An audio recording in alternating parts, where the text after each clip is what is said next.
উনি একজন হাদিস বিশারদ।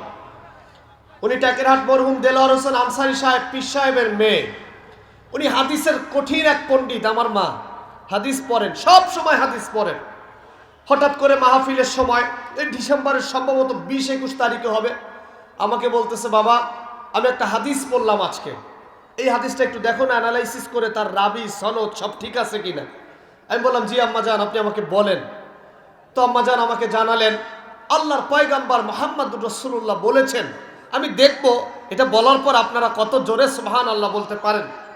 পয়গাম্বর বলেছেন, শোনো, যারা দৈনিক প্রতিদিন, কোন কোন রেওয়াতে বলা আছে 21 বার, কোন কোন রেওয়াতে বলা আছে 27 বার, যারা দৈনিক 21 বার অথবা 27 বার অর্থাৎ 21 জন অথবা 27 জন ব্যক্তিকে সালাম দেয়, আল্লাহর পয়গাম্বর মুহাম্মদুর রাসূলুল্লাহ বলছেন আল্লাহর জান্নাত তার জন্য ওয়াজিব হয়ে যায়। আমার স্টাডি জীবন প্রায় 15-16 বছর। এই 15-16 বছরে এই হাদিসটা আমার পড়ার সুযোগ হয় নাই। আমার সম্মানিত আম্মাজান আমাকে শোনালেন এবং তিরমিজি শরীফের হাদিসের কিতাব খুলে দেখালেন। আমি আশ্চর্য হলাম, একদম সব হাদিসের ভিতরে ছোট্ট একটি হাদিস। বারবার ওই হাদিসটা মনে হয়েছে রেওয়াত এবং রাবি সনদের কারণে হাদিসটা মিস্টেক করে চলে গিয়েছে, এমনটা মনে হয়েছে, পড়ার সুযোগ হয়নি। শুধু তাই নয়, সালামের মর্তবা, সালামের মর্যাদা কেমন দেখেন। আল্লাহ রাসূল বলেছেন, যিনি সালাম দেন তার নেকি হলো 10, আর যিনি উত্তর দেন তার নেকি হলো 90। সুবহানাল্লাহ বলবেন না? এখন আপনি বলতে পারেন, হুজুর তাহলে তো সালাম না দিয়ে উত্তর দেওয়াই তো ভালো, তাহলে তো নেকি বেশি পাওয়া যায়। উল্টা আবার শরীয়তের বিধান দেখেন, সালাম দেওয়া সুন্নত, উত্তর দেওয়া বলে না কেন? আপনারা মাসালা জানেন না? আচ্ছা, এখন সালাম যেন পাবলিক দেওয়ার মানসিকতা হারাই না ফেলায়। আল্লাহ রাসূল বলতেছেন, শোনো, যারা সালাম দেয় তারা হলো নিরহংকার। সুবহানাল্লাহ বলবেন না? যারা সালাম দেয় তারা কি? পয়গম্বর বলেছেন, যারা নিরহংকার তারা আমি মুহাম্মদুর রাসূলুল্লাহর সাথে জান্নাতে যাবে। ইসলামের কত সৌন্দর্য, আল্লাহু আকবার কাবীরা। আপনাকে সালাম দিতে উদ্বুদ্ধ করছে, আবার সালামের উত্তর দিতে উদ্বুদ্ধ করছে। এমন সুন্দর ইসলাম যেখানে আছে সেখানে আমরা থাকতে চাই কি চাই না? আল্লাহ কবুল করুক, বলেন আমিন। আজকে আমি কোনো আয়াত তেলাওয়াত করিনি। আজকে আমার উদ্দেশ্য, আমি এই বর্তমান সময়ে যে সংস্কার হচ্ছে, এই সংস্কার শব্দের উপরে তাফসীর করব। আপনাদের কাছে মনে হইতে পারে, হুজুর সংস্কার তো কোরআন শরীফে নাই, আছে।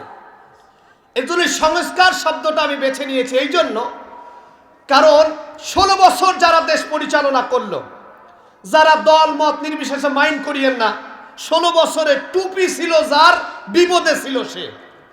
নামাজ পড়েছে যে, বিপদে পড়েছে সে। দাড়ি রেখেছে যে, বিপদে পড়েছে সে। কে তাবলীগ করে, কে জামাত ইসলাম করে, কে বিএমপি করে, কে হেফাজতে ইসলাম করে, কে চরমনাইর পীর সাহেবের মুরিদ, কে সাসিনা পীর সাহেবের মুরিদ। 16 বছর ধরে এগুলোর কোনো কিছু কাউন্ট করা হয় নাই। 16 বছর ধরে ইসলামের পক্ষে যারা কথা বলেছে তাদেরকেই ধরে ধরে জেলখানায় যারা ঢুকিয়েছিল, তারাই 16 বছর এই বাংলাদেশকে পরিচালনা করেছে। এখন আমি আজকে মনে করেছি সংস্কার প্রথমেই আমাদের একটা জায়গায় হওয়া দরকার। আমি যখন বেলাল ভাইয়ের বাসায় রেস্ট নিচ্ছিলাম, আপনাদের তরুণ যুবকদের সাথে 2 বছর আসায় আমার একটা সম্পর্ক হয়েছে, মায়া হয়েছে। এক যুবক আমারে বলতেছে, হুজুর আপনি আজকে নামাজ নিয়ে একটু যুবকদেরকে উদ্বুদ্ধ করবেন। তা আমি আর তাকে হাসি মুখে কিছু বললাম না। আমি মনে মনে প্ল্যান করলাম, এই নামাজের কথা বলতে গিয়ে আগে মসজিদ সংস্কার হওয়া দরকার। কি সংস্কার হওয়া দরকার? আপনি বলতে পারেন, হুজুর মসজিদ সংস্কারে কি দরকার? মসজিদ তো টাইলস আছে। ওরে বাবা, কি সুন্দর মসজিদ, এসি আছে, কত সুন্দর দেখতে। এই মসজিদে আবার অনেক মানুষজন নামাজ কালাম পড়ে, তো ঠিকই তো আছে, ইমাম আছে, মুয়াজ্জিন আছে। আমি মনে মনে ভাবলাম, বা আমি আপনাদের কাছে বলতে চাচ্ছি, মসজিদ আছে, টাইলস আছে, এসি আছে, ইমাম আছে, মুয়াজ্জিন আছে, কিন্তু বিশ্বাস করেন মসজিদের মূল অবকাঠামো মুসল্লি নাই। মুসল্লি, কথা বলে না, মুসল্লি। এখন বলতে পারেন, হুজুর তো মুসল্লি না থাকলে তো নামাজের ওয়াজ করতে হবে না। নামাজের ওয়াজ করার আগে মসজিদের ইট বালু সিমেন্ট থেকে মসজিদের প্রতিষ্ঠা, পজিশন, মসজিদের ইমাম, মুয়াজ্জিন এবং দায়িত্বশীলদেরকে আগে সংস্কার করতে হবে। যেমন আপনি বাংলাদেশের রাষ্ট্রকে যদি কোরআনের সংবিধান দ্বারা পরিচালনা করতে পারতেন। যদি বাংলাদেশ কোরআন দ্বারা পরিচালিত হতো তাহলে আপনাকে কিন্তু বলতে হতো না যে যুবক নামাজ পড়ো। যুবক পড়তো, ওর বাপ পড়তো, ওর দাদা পড়তো। কথা মনে বুঝাইতে পারিনি? কোরআন নাই, যুবক চিন্তা করে দুরু এটা কোনো কথা হইলো, নামাজ পড়তে হুজুর প্যান্ট খারাপ। কি খারাপ বলে না? কি খারাপ? কি ব্যাপার প্যান্ট খারাপ কেন? কই হুজুর আছে একটু ডিস্টার্ব আছে। ডিস্টার্বটা তো আপনিও বুঝেন, আমিও বুঝি। যুবক বাথরুমের পরে সে পানি ব্যবহার করে না, পেশাব করে সেচতেন যায় যে পানি নিতে হয়, সেই শিক্ষাই তার নাই। সে নামাজ পড়বে কিভাবে? সে পবিত্রতা অর্জনের শিক্ষাই এখনো শেখে নাই, সে নামাজ পড়বে কিভাবে? তাকে পবিত্রতা অর্জন, নামাজের শিক্ষা যদি দিতে হয়, রাষ্ট্র সংস্কার করা দরকার। রাষ্ট্র সংস্কার করে সমাজ সংস্কার করা দরকার। সমাজ সংস্কার করে মসজিদ সংস্কার করা দরকার। তাহলে একটা যুবককে ডেকে ডেকে মসজিদে আনা লাগবে না, অটোমেটিক ওর মাইগ্রেন মসজিদের পথে চলে আসবে। একটু জোরে বলেন না সুবহানাল্লাহ। তো এই সংস্কার শব্দের উপর আমি কথা বলতে চাই। সংস্কার শব্দের প্রথমে আমি রাষ্ট্র নিয়ে একটু কথা বলতে চাই। যেহেতু আপনারা জানেন আমি সব সময় এই বাংলাদেশে ইসলামকে প্রতিষ্ঠার জন্য যে কথা বলা দরকার আমি বলার চেষ্টা করেছি। রাষ্ট্র সংস্কারে 16 বছরে যারা জুলুম আর নির্যাতন করেছেন, তাদের জুলুম আর নির্যাতনের সব থেকে বড় 3টা স্টিম রোলার। 1 নাম্বার, তারা দাড়িওয়ালা, টুপিওয়ালা, পাঞ্জাবিওয়ালাদেরকে কোনোভাবেই যেন ক্ষমতায় না আসে সেই পরিকল্পনা তারা বারবার ছক এঁকেছে। এটা ছিল তাদের প্রথম এজেন্ডা। দ্বিতীয় এজেন্ডা ছিল তাফসিরুল কোরআন মাহফিলের মাধ্যমে সারা বাংলাদেশের সোনার টুকরা যুবকগুলো কনসার্ট ছেড়ে দিয়েছে, ইসলামের পক্ষে ফিরে এসেছে, ইসলামের এক জয় জয়কার বিপ্লব শুরু হয়েছে। এর জন্য তারা তাফসিরুল কোরআন মাহফিল মাঝে মধ্যে বন্ধ করত, বন্ধ করতে না পারলে স্টেজে বসে বক্তার সাথে ঝগড়া লাগানোর চেষ্টা করত। আর সর্বশেষ 3 নাম্বার, তাদের সব থেকে বড় টার্গেট ছিল নারীরা। বিশ্ববিদ্যালয়, স্কুল, কলেজ, বিভিন্ন জায়গায় নারীরা যেন বোরকা পরে ক্লাস করতে না পারে, পর্দা করতে না পারে, তার জন্য যতগুলো এজেন্ডা তারা হাতে নেওয়ার চেষ্টা করেছিল। তাহলে কয়টা পাইলাম? বলেন না কয়টা? এখন তারা চলে গিয়েছে, এই 3টার তো এখন সমাধান হওয়া উচিত। কথা বলে না উচিত না?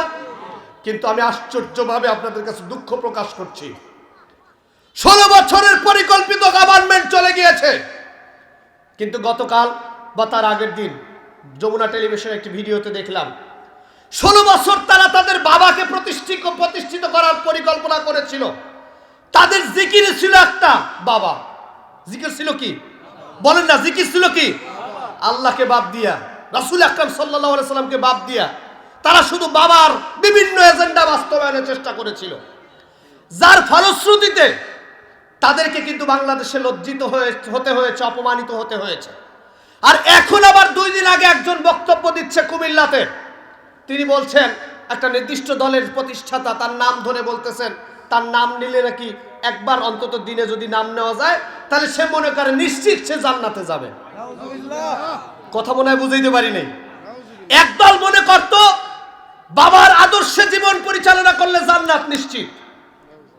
আমরা বারবার বোঝালাম বাবা তো নিজেই বিপদে। কথা বলে না? বাবা বিপদে না? হুজুরেরা বিপদে না? হুজুররা কি আজ পর্যন্ত বলছে যে আমরা বিপদ মুক্ত? আমরা বারবার বলেছি চাচা আপন পরাণ বাঁচা। কবরের ভিতরে যাওয়ার পর কে হুজুর আর কে পিশাব, ওগুলো দেখার টাইম কবরের মুনকার নেকিরের নাই। প্রশ্ন হবে, উত্তর দিবেন, উত্তর সোজা, জান্নাত হয়ে যাবে। উত্তর দিতে পারবেন না আপনি, হুজুর টুপিওয়ালা, পাগড়িওয়ালা, পাঞ্জাবিওয়ালা, নেতা, নেতার বাবা না নেতার খালু, দেখার সময় নাই, পিটাই আপনারা সাইজ করে দেবে। তো সেই জায়গাতে আমরা বারবার বলছিলাম আপনার বাবা এদেশের স্বাধীনতার সার্বভৌমত্বের একজন নায়ক ছিল, সবাই অকপটে সেটা স্বীকার করত, কিন্তু আপনি আপনার বাবাকে লজ্জিত করেছেন। এখন আবার এদেশের স্বাধীনতার সার্বভৌমত্বের সাথে জড়িত যে বাংলাদেশ জাতীয়তাবাদী দলের যিনি শহীদ জিয়া হিসাবে পরিচিত, তাকে দেশের সকল মানুষ হৃদয় থেকে ভালোবাসে, কিন্তু সেই শহীদ জিয়াকে প্রতিষ্ঠিত করতে গিয়ে যদি ইসলাম আর কোরআনের বিরোধিতা করার এক চুল পরিমাণ চেষ্টা করেন, আল্লাহর কসম আপনাদেরকে ঠেকিয়ে দেওয়ার জন্য বাংলাদেশের সমস্ত তৌহিদি জনতা প্রস্তুত আছে।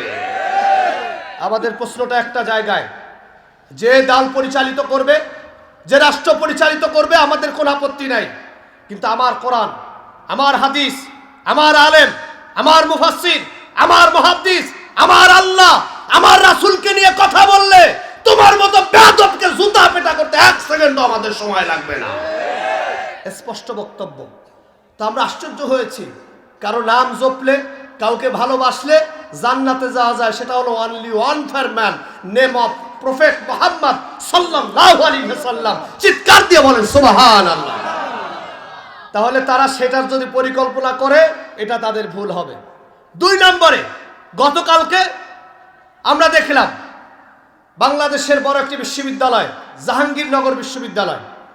এই জাহাঙ্গীরনগর বিশ্ববিদ্যালয়ের একজন সহকারী প্রক্টর নাম হলো শামীমা নাসরিন। এই শামীমা নাসরিন বোরকা পরে গিয়েছে বিধায় নির্দিষ্ট একটি ছাত্র দল, নির্দিষ্ট একটি ছাত্র সংগঠন তারা তাকে হেনস্থা করেছে, লজ্জিত করেছে। তাহলে বোঝা যায় আগেও তারা লজ্জিত করত, এখন আপনারা লজ্জিত করেন। দুইজন সমানে সমান। দুইজনে কি? আমি স্পষ্ট ভাষায় ইউটিউবের মাধ্যমে জানাতে চাই, আপনারা যারা এই সকল সংগঠনের দায়িত্বে আছেন, আপনারা মানুষের ইসলামী আবেগ নিয়ে খেলবেন না। ইসলামী আবেগ নিয়ে খেলে 20 বছর ক্ষমতায় থাকা যায়, কিন্তু ক্ষমতায় চিরস্থায়ী থাকা যায় না। ক্ষমতা থেকে চলে যেতেই হয়, টুডেস অর টুমোরো যেতে হবে। আপনাকে কোনোভাবে স্থায়িত্ব পাবেন না। স্থায়িত্ব পেতে হলে শুধুমাত্র আল্লাহর কোরআনকে বুকে নিয়ে দাঁড়ায় যান। আল্লাহর কসম, আগামী 100 বছরের ভিতরে বাংলাদেশের কেউ আপনাদেরকে ক্ষমতা থেকে নামাবে না। শুধু কোরআন নেন। আমাদের চাহিদা একটা, কে বলেছে বাংলাদেশ জামাত ইসলামকে ভোট দিতে? কে বলেছে চরমনাইকে ভোট দিতে? কে বলেছে হেফাজত ইসলামের রাজনীতি করতে? বলেন আমাকে। আমরা বারবার 53 বছর বলেছি, আমাদের কাউকে আপনাদের প্রয়োজন নাই। আল্লাহর রাস্তায় শুধু কোরআনটা সংসদে নেন না, কোরআনটা দিয়ে দেশ পরিচালনা করেন। বাংলাদেশ জামাত ইসলামী লাগবে না, হেফাজত ইসলামী লাগবে না, চরমনাই লাগবে না, সবাই আপনাদের ভালোবাসায় নিজেদেরকে উন্মুক্ত করবে। আজকে দল কেন হয়? কেন আপনাদের বিরুদ্ধে কথা হয়? কারণ আপনারা কোরআনের বিরুদ্ধে কৌশলগত চলে যান, ইসলামের বিরুদ্ধে আপনারা চলে যান, দাড়িওয়ালা টুপিওয়ালাদের বিরুদ্ধে চলে যান। এই দেশে সকল মুসলমান ঐক্যভাব পোষণ করে, যে কোনো উপায়ে তারা আল্লাহ আর তার রাসূল সাল্লাল্লাহু আলাইহি ওয়াসাল্লামকে সব থেকে বেশি ভালোবাসে। ঠিক কিনা বলেন? সুতরাং আজকে 1 নম্বরে কি সংস্কার হওয়া দরকার? রাষ্ট্র। কি দরকার? বলেন না, কি দরকার? এবং যারা দায়িত্বশীল, যারা দায়িত্ব পালন করছে, তাদের উচিত এই সোনার টুকরা যুবকগুলোকে কোরআনের পথে ফিরে আনা। আচ্ছা, 2 নম্বরে হলো আপনারা যারা মসজিদের, ওই যে আমি বলেছিলাম মসজিদের কথা আমি আগে একবার আপনাদেরকে বলেছিলাম, বাংলাদেশের অধিকাংশ মসজিদের সভাপতি ঘুষ খায়। আমি এখানের কথা বলি নেই, আলহামদুলিল্লাহ, আমি কিন্তু আগেই বলেছিলাম। সভাপতি কি খায়? সেক্রেটারি সুদ খায়, আর ক্যাশিয়ার হলো ইন্টারন্যাশনাল চাঁদাবাজ ছিল। তারা খালি দুর্নীতি করতো, চাঁদাগিরি করতো। এখন সেখানেও সংস্কার হওয়া দরকার। খেয়াল করে শুনবেন, আপনারা কষ্ট পাবেন না, আমার এই কথাগুলো অনেক গুরুত্বপূর্ণ, দামি। যেই মসজিদ আপনি তৈরি করছেন, একটা মসজিদ তৈরি হচ্ছে না, লক্ষ কোটি টাকা খরচ হচ্ছে না? আচ্ছা, মাইন্ড করিয়েন না, মসজিদে যখন মানুষ টাকা দেয়, আপনারা দায়িত্বশীলরাকে একবারও জিজ্ঞাসা করেছেন, ভাই টাকাটা কোথা থেকে আসলো? জিজ্ঞাসা করেছেন? তুমি যে টাকাটা আমাদেরকে দিয়েছে, 50,000 টাকা কি সুদের টাকা না ঘুষের টাকা? দুর্নীতির টাকা না মানুষকে রক্ত চোষা টাকা? আগে সেটার উত্তর দাও। টাকা যদি হালাল হয়, নিতে রাজি আছে। আপনি টাকার কথা জিজ্ঞাসা না করে টাকা দিচ্ছেন, মসজিদ বানাচ্ছেন, ইট বালি সিমেন্ট টাইলস দিয়ে এসি দিয়ে মসজিদ বানাইছেন। ওই মসজিদে মুসল্লি তো যাবে না, পিটাইলেও যাবে না। আমার একটা গল্প মনে পড়েছে, বলবো আপনাদেরকে। আপনারা কি রাগ করতেছেন? কষ্ট পাচ্ছেন? রাগ যতই বাড়ি করে রাখেন, আল্লাহ না আল্লাহ আর আসলাম না, কিন্তু আমাকে যা বলার